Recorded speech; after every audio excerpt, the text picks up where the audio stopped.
ठाकुर जी भी ऐसे ही समस्त गोप ग्वालों के संग नाचते गाते आनंद करते हुए श्रीधाम वृंदावन पहुंचे हैं कि वृंदावनम संप्रविश्य सर्वकाल सुखावहम। वृंदावन आकर के ठाकुर जी को बहुत सुख मिला। बंधुओं, मैं कथा में कहा करता हूं कि ठाकुर जी इतनी जगह लीला करने गए पर केवल वृंदावन के लिए शब्द आया सर्वकाल सुखावहम। सर्वकाल सुखावहम का अर्थ क्या है? इतना प्रिय है ठाकुर जी को, इतना प्रिय है कि ठाकुर जी कह रहे हैं यहां पे भैया हमारा 3 दिन भोग ना लगे, 4 दिन नवाओ मत, श्रृंगार करना भूल जाओ। मतलब जो जो नित्य नियम होते हैं वह भी यदि भूल जाएं, लेकिन ठाकुर जी कहते हैं हम वृंदावन में हों तो हमें कोई दोष नहीं। हमको इतना अच्छा लगता है वृंदावन पहुंच जाएं, बस ठाकुर जी को उसी से ही प्रेम हो जाता है। वृंदावन इतना प्रिय है ठाकुर जी को, किसी भी रूप में सही वृंदावन सुख देता है। इसलिए भैया नित्य अपने ठाकुर जी को, आप अपने लिए ठाकुर जी का नाम गाते हो पर अपने घर के ठाकुर जी के लिए वृंदावन गाया करो। ये हम वृंदावन प्यारो वृंदावन गाते हैं, इससे ठाकुर जी प्रसन्न होते हैं। ठाकुर जी को बहुत प्रिय है वृंदावन। तो इस बात को याद रखिएगा, ठाकुर जी का नाम, गुरु मंत्र या फिर किसी भी वैदिक मंत्र का उच्चारण आप अपने लिए करते हो, पर अपने ठाकुर जी की प्रसन्नता के लिए वृंदावन को गाओ, वृंदावन को सुनाओ, वृंदावन का भाव प्रकट करो। इस प्रकार वृंदावन पहुंचे ठाकुर जी। वृंदावन आकर के भगवान ने अघासुर नाम के एक दैत्य का वध किया, जो कि सर्प के रूप में आया था। भगवान ने उसका वध किया। ग्वाल बालों के संग ठाकुर जी वन विहार करने के लिए गए। ये लीला मैंने एक दिन सुनाई थी। तो ब्रह्मा जी ठाकुर जी के गोप ग्वालों का हरण करके ले गए। ठाकुर जी ने ब्रह्मा जी को अपने रूप का ज्ञान दिया। ब्रह्मा जी को पता लगा कि भैया ठाकुर जी की परीक्षा ले रहे थे, परंतु ये परम सत्ता है। प्रेम में आसक्त होकर के ठाकुर जी इस लीला को कर रहे हैं। आगे भगवान की फिर गौचारण लीला आती है। ठाकुर जी गौ चराने के लिए गोपाष्टमी के दिन गए। भगवान अब पौगंड अवस्था में आ गए। पौगंड अवस्था होती है 5-6 वर्ष के बाद प्रारंभ। अब 6 से 10 वर्ष के बीच में पौगंड अवस्था, फिर कुमार अवस्था, फिर युवा अवस्था। ठाकुर जी सदा कुमार रहते हैं, कभी युवा नहीं होते। कुमार अवस्था से ऊपर ठाकुर जी के तन पर कोई असर नहीं होता। तो भगवान की अब पौगंड अवस्था प्रारंभ हो गई।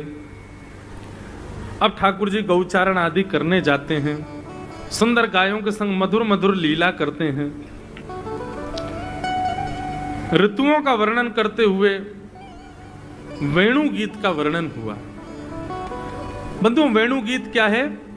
अब यहां से प्रेम लक्षणा भक्ति की चर्चा होगी।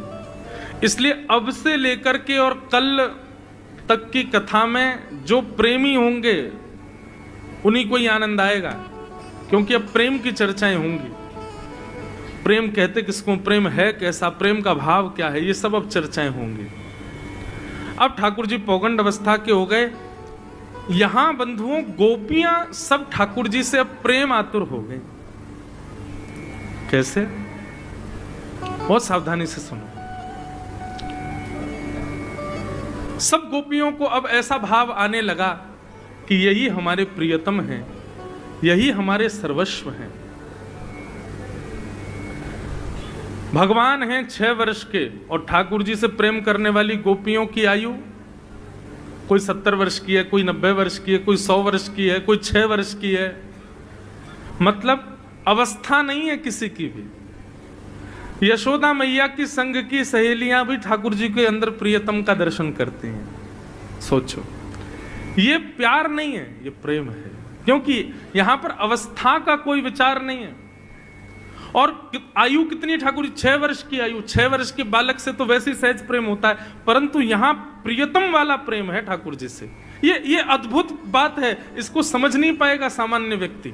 ये कैसे संभव हो सकता है? हो ही नहीं सकता। ये संसार में नहीं हो सकता, क्योंकि संसार में किसी कारण से प्रीति है और कुछ इच्छाएं हैं, कुछ भाव हैं, उनकी वजह से। यहां पर वो सब नहीं है। बंधुओं, ये ब्रज की जितनी भी गोपियां हैं ना, ये त्रेता युग के सब संत हैं जो दंडकारण्य वन में राम जी का दर्शन करने के लिए प्रतीक्षा कर रहे थे। पर राम जी 14 वर्ष बाद तुरंत लंका से वापस अयोध्या चले गए, दंडकारण्य वन के संतों के पास नहीं गए। हनुमान जी ने जाकर के दंडकारण्य वन के संतों को आश्वासन दिया, आप लोग थोड़ी प्रतीक्षा करो। भगवान श्री राम लीला जब अपनी पूरी करेंगे तब द्वापर प्रारंभ होगा, तब द्वापर में यही राम कृष्ण बनकर के आएंगे।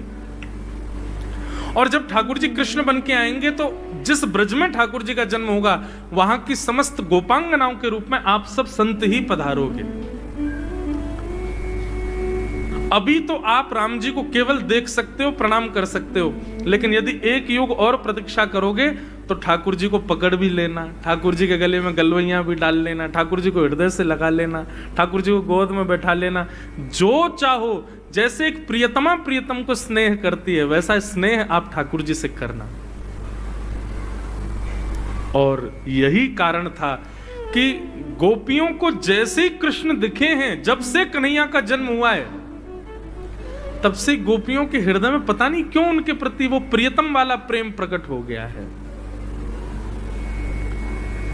क्योंकि ये समस्त गोपियां एक युग से प्रतीक्षा कर रही हैं। ये पूर्व जन्म के संत हैं, इनकी तपस्या इतनी लंबी है कि आज ठाकुर जी इनको प्रियतम के रूप में मिले। इसलिए भैया ये काम लीला नहीं है, यहां काम को प्रवेश मत कराइएगा। ये निष्काम लीला है, निष्काम प्रेम। वेणु गीत, इसका अर्थ क्या है? ठाकुर जी वन में जाते हैं और वन में जाकर के कदम्ब वृक्ष के नीचे बैठ करके अपनी वंशी को अधरों पर आच्छादित करते हैं। अपनी कोमल उंगलियों से छिद्रों को दबाते हुए जैसे ही प्राण पिरोते हैं, वंशी बजने लग जाती है।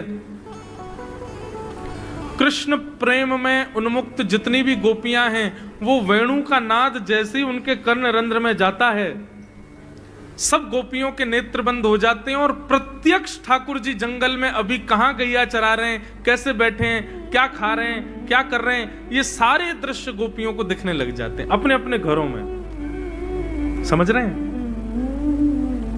बंधुओं? ये लाइव टेलीकास्ट यूट्यूब पर, फेसबुक पर और टीवी पर अब शुरू हुआ होगा, पर प्रेम में लाइव टेलीकास्ट होता है। विदेश गए हुए पुत्र के ऊपर कोई संकट आ जाए तो भारत में बैठी मां का जी अपने आप घबरा जाता है और वो तुरंत फोन करती है, तू ठीक है ना, कोई दिक्कत तो नहीं? मुझे ऐसा लगा कि कुछ गड़बड़ी है, और ज्यादा मां पूछे तो निकल ही आता है कि हाँ कुछ गड़बड़ी थी, क्योंकि वहां निष्काम प्रेम है मां और पुत्र का। ऐसा ही निष्काम प्रेम आपका जिससे होगा, निश्चित है उसके साथ घटना घटेगी, आपको पता चल जाएगा। हमारे वृंदावन में एक संत थे, पंडित श्री गया प्रसाद जी महाराज। उनको पंडित जी महाराज कहकर के सब बुलाते थे। अद्भुत अद्भुत निष्ठा थी उनकी। तो पंडित श्री गया प्रसाद जी महाराज, उनके गुरुदेव थे श्री उड़िया बाबा महाराज। दोनों में इतना परस्पर प्रेम था कि पंडित जी महाराज को खांसी होती थी और उड़िया बाबा अपने सब शिष्यों के बीच में बैठे बैठे बोलते, बोले पंडित जी ध्यान नहीं रखते, बताओ खांसी आ रही है। दूर बैठे हुए उनको अपने आप अनुभव हो जाता था कि वहां पंडित जी बीमार हैं। ऐसी स्थिति। निष्काम प्रेम, जब बिना किसी कामना के रहित होकर के आप किसी से प्रेम करते हैं तो फिर शारीरिक स्पर्श की भावना, देखने की भावना, कुछ चाहने की भावना नहीं होती है। फिर आपका हृदय और उनका हृदय एक हो जाता है। फिर आप भले मिलो भी मत, उनके साथ हो रही घटना आपको अनुभव होगी। आप उसी में प्रसन्न रहोगे। प्रेम बंधुओं वही है जहां कोई चाह नहीं है। अभी कल गोपी गीत आएगा तब मैं वर्णन करूंगा। गोपियां ठाकुर जी से कहती हैं, अब आ रही है बात तो कह देता हूं। ठाकुर जी से गोपियां कहती हैं, बोले नाथ, भगवान अर्धरात्रि में आई हुई गोपियों को देख के कहने लगे अपने अपने घर चली जाओ, पति परिवार को छोड़ के यहां क्यों आ गई हो मेरे पास, जाओ चलो अपने अपने घर जाओ। तब गोपियां ठाकुर जी से कहती हैं, आप हमको व्यभिचारिणी मत समझिए कि हम अपने पति को छोड़ के पर पुरुष के पास आ गई हैं। कन्हैया, स्पर्श तो बहुत दूर की बात है, आप हमको दिखो ये भी कामना हमारी नहीं है। मत दिखो, आज दिख गए अब चले जाओ, जीवन भर मत दिखना, लेकिन तब भी ये प्रेम हमारे हृदय में रहेगा। हमारी कोई चाह नहीं है ठाकुर जी आपसे, इसलिए हमको व्यभिचारिणी मत समझो। आप स्पर्श तो बहुत दूर की बात है ठाकुर जी, कोई कामना नहीं, आप राजी रहो, बस आप प्रसन्न रहो, और आपको जिसमें सुख उसमें हम सुख। ये है प्रेम। बंधुओं, मथुरा कोई वृंदावन से बहुत दूर नहीं है। आज भी अगर आप पैदल चलोगे तो 1.5 घंटे के अंदर, 1-1.5 घंटे के अंदर आप मथुरा पहुंच जाओगे, इतना पास है। और थोड़ी गति से चल दोगे 40 मिनट में पहुंच जाओगे पैदल। पर ब्रज छोड़कर के ठाकुर जी मथुरा गए, एक भी ब्रजवासी या गोपियां मथुरा नहीं गए। गोपियां चाहती तो रोज सुबह जाएं और मिलकर के शाम को आ जाएं ठाकुर जी से, लेकिन गोपियां नहीं गई। क्यों? हमारे लाला को कहीं कष्ट ना हो जाए, हमको देख के कहीं उसको शोभ ना हो। उद्धव जी कहते हैं, आपके शोभ का क्या, आपको भी तो देखने का मन होता है, आपको भी तो मिलने का मन होता है, इसलिए आप जाया करो, एक बार विचार मत करो कि उनको कष्ट होगा कि नहीं। गोपियां कहती नहीं, वो जिसमें प्रसन्न है हम उसमें प्रसन्न है, हम नहीं जाएंगे। अद्भुत है बंधुओं प्रेम। ठाकुर जी वेणु बजाते हैं और वेणु बजाते हुए ठाकुर जी का दर्शन। राधा मेरे स्वामी ने, राधा गाओ, राधा मेरे स्वामी, राधा ओ श्यामा मेरे स्वामी ने, श्यामा श्यामा मेरे स्वामी, श्यामा ओ राधा मेरे स्वामिनी, राधा राधा मेरे स्वामी, राधा श्री राधा मेरे स्वामिनी, राधा राधा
वृषभानु दुलारी राधा वृषभानु दुलारी श्री राधा हरिवंश प्यारी राधा हरिवंश प्यारी प्यारी श्यामा हरिदास दुलारी श्यामा हरिदास दुलारी श्री राधा बरसाने वाली राधा बरसाने वाली प्यारी श्यामा श्री कृष्ण प्यारी श्यामा श्री कृष्ण प्यारी श्री राधा बरसाने वाली राधा बरसाने वाली प्यारी राधा बरसाने वाली राधा बरसाने वाली प्यारे कान्हा वृंदावन वाले गाना वृंदावन वाले प्यारे लाला वृंदावन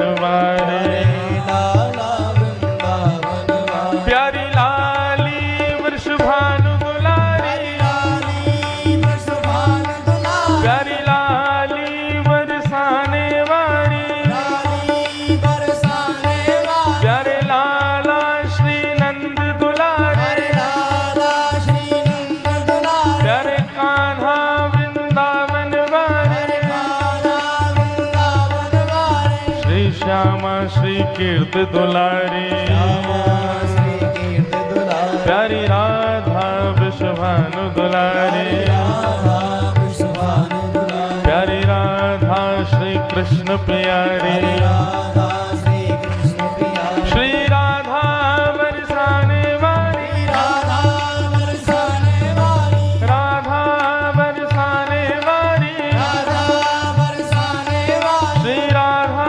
वृषभानु दुलारी राधा वृषभानु दुलारी श्री राधा बरसाने वाली राधा बरसाने वाली श्री राधा श्री कीर्ति दुलारी राधा श्री कीर्ति दुलारी श्री राधा बरसाने वाली राधा बरसाने वाली जय राधे राधे राधे श्री राधे राधे राधे जय राधे राधे राधे श्री राधे राधे राधे जय राधे राधे श्री राधे राधे जय राधे राधे श्री राधे राधे जय राधे राधे श्री राधे राधे जय राधे राधे श्री राधे राधे जय राधे राधे श्री राधे राधे जय राधे राधे जय राधे राधे जय जय श्री राम जय जय श्री राम जय जय श्री राम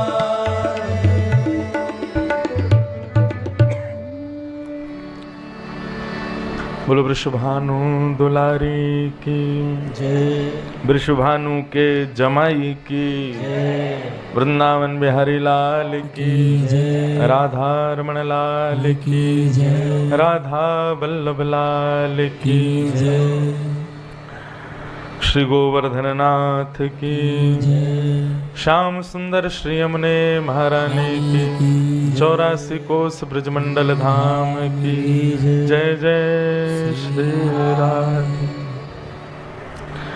नमः पार्वती पतये हर हर महादेव। तो गौशाला में ठाकुर जी का नामकरण होगा। अब एक कथा आती है छोटी सी यहाँ पे। गर्गाचार्य जी महाराज, भगवान को पता चला गर्गाचार्य जी आए हैं। ठाकुर जी बोले भैया ये कल जैसे ही हमको देखेंगे हमारी जन्मपत्री बनाएंगे, इनको सब पता चल जाएगा कि हम कौन हैं, क्यों ना इनको पहले ही सचेत कर दिया जाए। गर्गाचार्य जी यशोदा मैया से बोले मैया हमारे संग में ठाकुर जी की सेवा चलती है, पर हम स्वयं अपने हाथ की बनाई सामग्री ठाकुर जी को पवाते हैं, आप हमको सामग्री दे दो ताकि हम भोजन सिद्ध करके ठाकुर जी का भोग लगाएं। यशोदा मैया बोली जो आज्ञा। गोबर का चौका लगाया, चूल्हा लगाया, सब सामग्री दे दी। गर्गाचार्य जी अपने हाथ से सामग्री बना रहे हैं। बढ़िया महाराज अधोटे दूध की खीर बनाई। अधोटा दूध समझते हैं? अधोटा दूध, अधोटा दूध मतलब दूध पकते पकते पकते थोड़ा थोड़ा लाल हो जाए, गाढ़ा सा हो जाए, भैया ऐसा दूध हमारे लाल जी को बड़ा प्रिय है, वह अधोटे दूध की खीर, वह अधोटे दूध की रबड़ी, वह को भोग लगाओ अपने घर के ठाकुर जी को। मैंने पता नहीं शायद एक दिन कहा कि नहीं, ये बाजार की मिठाई खरीद के लाल जी को भोग मत लगाया करो, अपने हाथ से बनाया करो ठाकुर जी के लिए। बाहर की मिठाई सबको बांटने के लिए रखो, अपने निज ठाकुर जी के लिए एक कटोरी बनाओ, बस स्वयं बनाओ, ठाकुर जी को प्रिय लगता है। अधोटे दूध की बढ़िया खीर बनाई महाराज, केसर आदि डाल करके बढ़िया सुगंधित खीर। गर्गाचार्य जी ने बढ़िया सामग्री सजा करके ठाकुर जी के सन्मुख पधरा दी। शालिग्राम भगवान त्वदीयम वस्तु गोविंद तुभ्यमेव समर्पयेत ग्रहण सुमुखो भुक्त्वा प्रसीद परमेश्वर, भोग लगाने लगे। अब गर्गाचार्य जी का नियम है थोड़ी देर पर्दा होना चाहिए, अब पर्दा तो है नहीं, खुले में बैठे, तो मुख पर एक कपड़ा डाल लिया और माला जपने लगे, ठाकुर जी आप भोग लगा लो, रुचि रुचि भोग लगाओ। बंधु पर्दा क्यों करते हैं भोग में, पता है आपको? जब हम ठाकुर जी को सामग्री पधराते हैं, उसके बाद अकेले ठाकुर जी थोड़ी पाते हैं, सबरे ग्वाल वालन ने बुला लें वहीं पे, सबरे ग्वाल वाला में, हाँ भैया लाला बता आज तेरे सेवक ने कहा बनाए हो, बोले जे बनाया भैया पाओ। सब ग्वाल वालन के संग ठाकुर जी पामे, पर्दा हमारे करें कि लाल जी को कोई देखे तो फिर ठाकुर जी संकोच में पाते नहीं है, ग्वाल बाल आते नहीं है, इसलिए ठाकुर जी को पर्दा लगाना चाहिए। अगर बिना पर्दा के भोग लगाएंगे तो ठाकुर जी संकोच करेंगे। और इसकी एक लीला सुनाऊं छोटी सी, अभी की लीला, कुछ वर्ष पहले की। श्रीनाथ जी हमारे गोवर्धन नाथ, वे जब गोवर्धन में विराजते थे तो महाप्रभु वल्लभाचार्य जी के 7 ठाकुर हैं सेवा के, और श्रीनाथ जी ये घर के ठाकुर हैं। तो जब अन्नकूट होता है ना, अभी गोवर्धन पूजा पर अन्नकूट होगा, तो वैसे तो 7 ठाकुर अलग अलग जगह विराजते हैं आज भी, कोई कोटा में है, कोई सूरत में, कोई कहीं है, ऐसे ऐसे सप्तपीठ हैं वल्लभाचार्य जी के। परंतु प्राचीन ऐसा नियम था कि जब अन्नकूट आएगा तो सारे ठाकुर अपने अपने स्थानों से आएंगे नाथद द्वार, और श्रीनाथ जी के संग एक संग बैठ के सबका अन्नकूट होता। तो लीला ऐसी है कि अन्नकूट हो रहा था, श्रीनाथ जी, नवनीत प्रिया जी, विठलेश राय और वो सब 7 ठाकुर सब बैठे और सबका एक संग अन्नकूट लगाया। अन्नकूट पूर्ण होने के बाद में 2-4 दिन रह के सब अपने अपने स्थान को चले गए। अब श्रीनाथ जी के जो मुखिया जी, पुजारी जी, उनके स्वप्न में श्रीनाथ जी आ गए। श्रीनाथ जी मुंह फुला के बैठे हैं। पुजारी जी बोले जय जय, कहा भय हो, आप उदास बैठे हो? बोले मुझे भूख लग रही है, अन्नकूट में मेरो पेट ना भरो। पुजारी जी बोले क्यों, इतनी सामग्री? महाराज चावल का पहाड़ इतना ऊंचा होता है कि ठाकुर जी दुबक जाएं उसमें, इतना ऊंचा बनाया जाता है वो। बोले आप अभी भी भूखे रह गए? बोले अरे ना, सामग्री तो परिपूर्ण नहीं, लेकिन ये आसपास इतने सारे देव बैठे, इतने सारे ठाकुर बैठे कि मैं संकोच में पायो ही नहीं, कहीं यो नहीं कहें देख कितनो खारो है, देख कैसे भर भर खारो है, तो ये हमारे संकोच में मैं तो नेक नेक ही पारो। अब ऐसा होता है ना, आदमी एकांत में तो खूब प्रेम से पाता है, जैसे उसका मन वैसे खाता है। दाल में चावल मिला, सब्जी मिला, हाथ पूरे सान के खूब प्रेम से पाता है। लेकिन जब देखे 10-15 लोग बैठे हैं तो चम्मच लेगा महाराज, धीरे धीरे शिष्टाचार से खाएगा। तो ठाकुर जी बोले मोह इतनो संकोच है रहे हो, ये 7 बैठे मेरे आसपास, तो मोह यूं लगी कि जन कहा सोचेंगे कैसे खा रो है, या हमारे मेरो तो पेट ही ना भरो। तो गुसाई जी बोले जय जय आज्ञा करो, कहा करें। तो नाथ द्वार में बंधुओं नियम है, जब भोग लगाया जाएगा ना तो छत पर नगाड़े बजे, सेनाई बजेंगी, पूरे पूरे नगर को पता चल जाता ठाकुर जी भोग लगा रहे हैं। ठाकुर जी बोले एक और अन्नकूट करवाओ, और सुनो ये नगाड़े बाजे सब कमरा में बंद करके बजवाइयो, ताकि कहीं अगल बगल के ठाकुरन को पता नहीं चल जाए मैं भोग लगा रहा हूं, सब आ जाएंगे नहीं तो खावे। तो नाथ द्वार में 2 बार अन्नकूट होता है। एक अन्नकूट होता है तो पूरे नगर को पता चलती है कि अन्नकूट हुआ। दूसरा अन्नकूट जब हो जाता है तब शाम को पता चलती है कि आज ठाकुर जी का छुपा हुआ अन्नकूट हुआ, ताकि किसी को पता नहीं चले, हमको संकोच नहीं हो पाने में। तो लाल जी हैं भैया, लीला पूरी करते हैं, भले ही परमेश्वर हैं पर लीला पूर्ण है। इसलिए पर्दा किया करो ठाकुर जी को, नहीं तो संकोच में कुछ पाएंगे नहीं। तो लाल जी संकोच करते हैं। तो गर्गाचार्य जी ने खीर बनाई, खीर बना करके मुंह पे पटका डाल लियो, तदीयम वस्तु गोविंद, माला जपने लगे। इतने में ही भीतर गुटमुन खेल रहे ठाकुर जी को सुगंधी आ गई खीर की। बलराम जी से बोले, भैया, अच्छा बोलना अभी जाने ना है, इशारे में ही बात कर रहे हैं। भैया, एक चेला आयो है, बहुत जोर की माने अधोटे दूध की खीर बनाई है, और मेरो तो मुंह में पानी आ रहा हो, मैं तो जाके खावे को मन कर रहा हूं मेरो। बलराम जी बोले, लाला जा पाले। बोले पालूं? बोले हाँ, बढ़िया लगे तो महुआ बुला लियो, मैं वहां आ जाऊंगा। ठाकुर जी गुटमुन चल करके बाहर गए, निकल के आए, देखी महाराज गर्गाचार्य जी मुंह पे पटका डाल के भोग लगा रहे हैं, माला जप रहे हैं। सामने शालिग्राम भगवान के बढ़िया सोने की थाली में सामग्री रखी है। ठाकुर जी ने खीर को पात्र उठायो, अपनी गोद में रखो, और ये पूरा हाथ बोर के महाराज सान के और पूरे मुंह पे लगा के चाटन लगे, खाने लगे प्रेम से। अब यहां गर्गाचार्य जी की जैसी माला पूरी भई, त्वदीयम वस्तु गोविंद तुभ्यमेव समर्पयेत् ग्रहाण सुमुख। सामग्री में देखी तो खीर को पात्र ही ना है। गर्गाचार्य जी बोले, खीर कहां गई? जैसे ही देखो तो थोड़ी दूर पे ही ठाकुर जी गोद में धर के बढ़िया नाक पे लगी है, मुंह पे लगी है, गालन पे लगी है, हाथ पूरे सन रहे हैं, और जीभ ते निकार के दो दतुइयां निकल आई हैं ठाकुर जी के, उनते ही प्रेम ते चाट के पा रहे हैं। गर्गाचार्य जी पहले तो हंसे, अरे यशोदा देख, तेरो लाला भूखो दिखे, मेरे ठाकुर जी को भोग खा गयो। यशोदा मैया आई, अरे अरे अरे महाराज जी क्षमा करियो, आप नाराज मत हो। ना नाराज का बालक है, कोई बात ना है। अब देखो, या को भोग तो लगेगा नहीं, हम दोबारा बनाएंगे। लाला ने झूठो कर दियो। यशोदा मैया आई, खीर को पात्र उठा के अलग कियो, लाल जी उठा के भीतर पधरा दिए। ठाकुर जी बोले, अब जब लगनो ही ना तो पूरा ही दे देती, बल भैया खा ले तो हमारे संग लेकर गई बाय।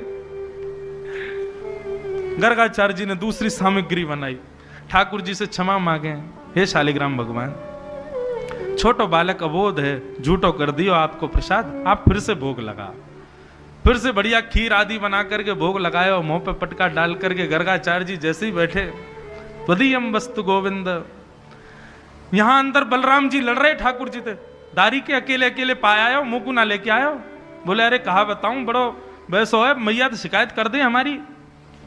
भैया मैंने फिर से खीर बनाई है, सुगंधी आ रही है मुंह को, अब के पाया हूं।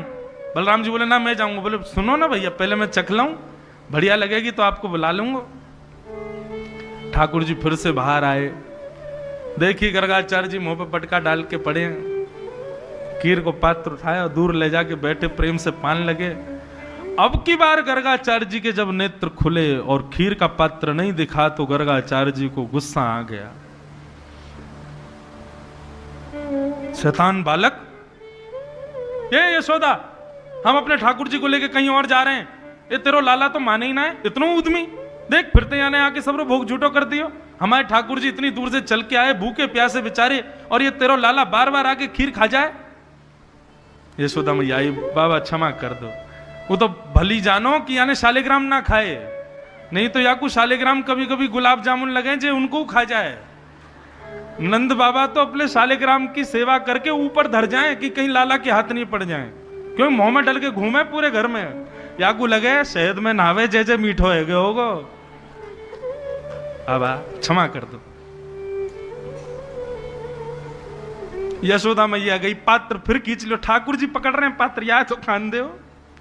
मैया ने खींचो, दूर कर दियो। अब की बार लाल जी को ले जाकर के कमरा में बंद कर दियो। ठाकुर जी खिड़की पे जाके खड़े हो गए और ऐसे घूर के देख रहे हैं गर्गाचार्य जी को। तो है ना पता, सांचो जय जय तो मैं ही हूं, मैं ही भोग लगा रहा हूं। गर्गाचार्य जी ने फिर से सामग्री बनाई, ठाकुर जी से बोले, जय जय, छोटा बालक है, अबोध है, आप क्षमा कर दो, आप पुनः भोग लगाओ। त्वदीयम वस्तु गोविंद। तो अब की बार ठाकुर जी निकल के आए, कमरा में थे, गुटमुन चल करके गए, खीर को पात्र उठा के गोद में वहीं बैठ गए, जय जय के बगल में।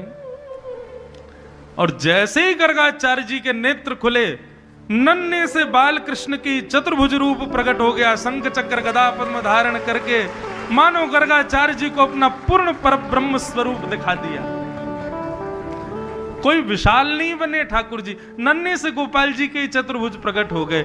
एक भुजा से खीर को पात्र पकड़ो है, एक भुजा से स्वयं पा रहे हैं, और अपने ही अधरामृत में मिश्रित व खीर को गर्गाचार्य जी को भी पवा रहे हैं। गर्गाचार्य जी के नेत्र सजल है गए, दंडवत प्रणाम कियो ठाकुर जी, मैं आपके रूप को पहचान नहीं पाए हो।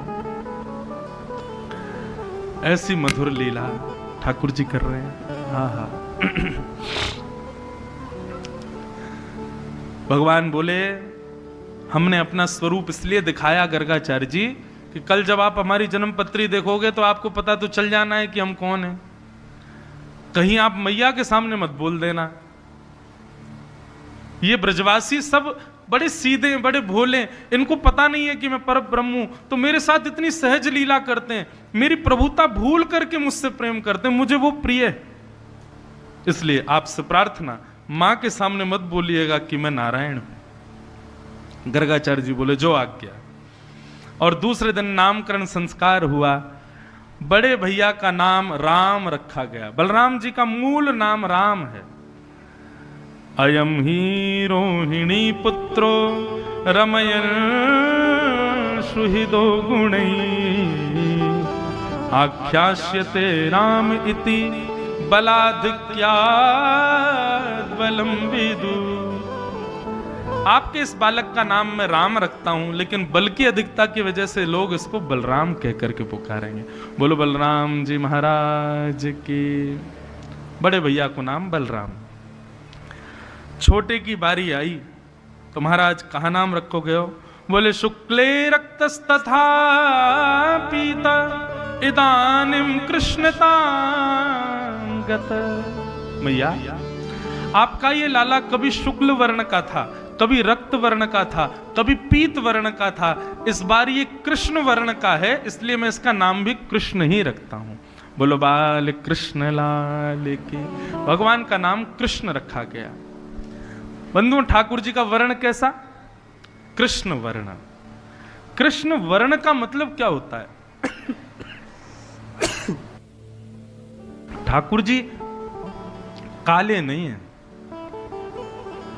संसार में जितने भी रंग हैं ना, उन सबका जब मिश्रण किया जाएगा तो मिश्रण करने पर जो रंग प्रकट होगा वो कृष्ण वर्ण है।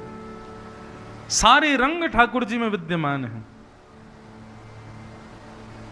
हे काली कमली ने सारंग डारा के रंग कोई चढ़ता नहीं, बांके बिहारी ने हमें मार डाला के रंग कोई चढ़ता नहीं। सूरदास कहते हैं सूरदास काली कामर पे चढ़े न दूजो रंग। ठाकुर जी का वर्ण ऐसा है कि एक बार यदि वो वर्ण लग जाए तो दूसरों कोई वर्ण स्पर्श कर ना सके, इसलिए ठाकुर जी का नाम कृष्ण रखा गया। बंधुओं, कृष्ण शब्द का दूसरा अर्थ क्या है? संधि विच्छेद यदि करो तो कृष और ण, तो कृषि मतलब पृथ्वी पर रहने वाले हम आप सब लोग कृषि हैं, और ण यानी कि जिस नाम को गाने से हम निवृत्त होते हैं वो हैं कृष्ण। भगवान का नाम कृष्ण रखा गया। कई लोग कृष्ण शब्द का शुद्ध उच्चारण नहीं कर पाते, इसलिए प्रयास करो कृष्ण भगवान का नाम शुद्ध उच्चारण करो और इस नाम का निरंतर जप करते रहा करो। ठाकुर जी के गर्गाचार्य जी बोले मैया आपके इस लाला के एक नहीं बहुत नाम होंगे। मैया बोली एक ही बता जाओ, जाते मैं बुला ले करूं, 100 नामंत कैसे बुलाऊंगी अपने लाला को? बोले आपके लाला का नाम कृष्ण। लेकिन जाते जाते गर्गाचार्य जी बोले मैया एक बात बोल जाऊं आपके लिए, आपका लाला यदि कभी कोई विशिष्ट क्रिया करे, कोई लीला कर दे या फिर कुछ ऐसा करे जो सामान्य मानव नहीं कर सकता, तो आप चिंता मत करना। क्यों? बोले नारायण समो गुणई है। आपका लाला नारायण के समान गुण वाला है। यदि कभी कुछ विलक्षण लीला करे तो आप चिंता मत करना, ये कर सकता है। मैया बोली सही बताओ नारायण तो ना है? नहीं नहीं मैया नारायण नहीं है। और नारायण हो तो बताओ। मैया ने कान मरोड़ो ठाकुर जी को, बताओ नारायण हो तो या को मैं देखूं अभी। नहीं मैया, नारायण समूह गुण ही, नारायण के समान गुण वालो है। ऐसे ठाकुर जी का नामकरण किया गया। अब भैया लाल जी ने एक और बड़े है गए। अब तो महाराज ऐसी चौकड़ी मार के भागे, एक जगह तक कूदे, सीधे कहां पहुंचे कोई पता नहीं। पूरे गोकुल की नाक में दम कर रखो महाराज अकेले ठाकुर जी ने। श्री सुखदेव जी बोले, परीक्षित बहुत लंबा चौड़ा व्याख्यान का विषय नहीं है ठाकुर जी की लीलाओं का वर्णन, एक छंद में बता देता हूं ठाकुर जी कितनी लीला करते हैं। श्रृंग्यग्निड्यम शशि जलद्विजकंटकेभ्य, ठाकुर जी ऐसी ऐसी लीला करते हैं। गायों के सींग पे चढ़ जाते हैं और फिर गैया के सींग पे चढ़ करके गैया कहीं भागती है, ठाकुर जी उसी पे चढ़े रहते हैं, मतलब सवारी कर रहे हैं सींग पे चढ़ के। पर गैया जाके ठाकुर जी गोबर में ही फेंकती है, कंठ भर गोबर में धस जाते हैं। फिर मैया के पास रोते रोते जाएंगे, देख मैया तेरी गैया ने मुँह को मारो। मैया बोले, लाला कितनों नवाओ धुवाओ सजाओ, भाई में जा खेले गोबर में। ऐसी ऐसी ठाकुर जी की लीला।